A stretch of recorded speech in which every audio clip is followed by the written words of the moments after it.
Ma'am, thank you Kasi alam mo, ngayon ko lang ulit na-experience yung ganito. Naku, buti nga, ginumbinsi rin ako ni Pitoy Ayaw ko sanang iwanan yung KTV. Alam mo naman, nagsisimula pa lang. Hindi pa ganun kaayos ang takbo. Pero buti po, kinakaya ninyo. Oh, ikaw rin naman Ang hirap kaya ng posisyon mo ngayon. Oo nga, Ma'am Alam mo, akala ko dati, yung trabaho ni Sir Pepito sa office, simple lang, mahirap din pala. Natural lang yun. Kailan mo lang siyang pinalitan, hindi ba?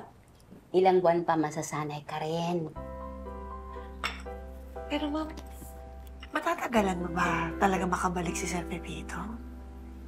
Hindi ko alam. Pero ang alam ko, nagtitiwala siya sa'yo. Kaya kahit ano pa yung pinagdaraanan mo ngayon, alam kong naniniwala siyang kakayanin.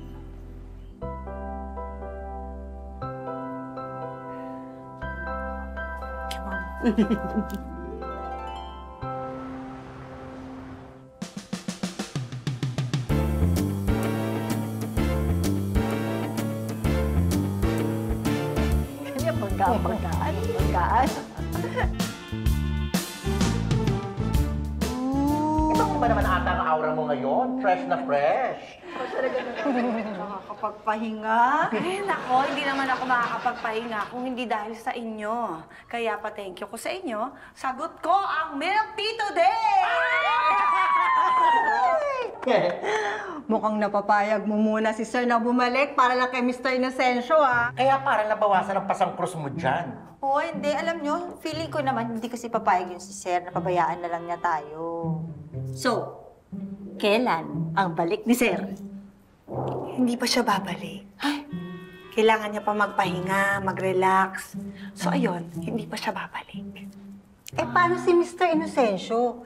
Di ba gusto niya by next week makita si Sir Pepito? I-email mo na.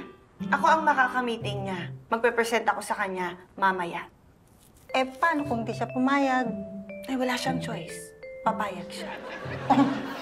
Bongga! Naku, kaya kinakailangan magpaganda tayong lahat. At sabay-sabay tayong haharap dyan kay Mr. Inocencio. Makikita niya ang batas ng fresh.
You love!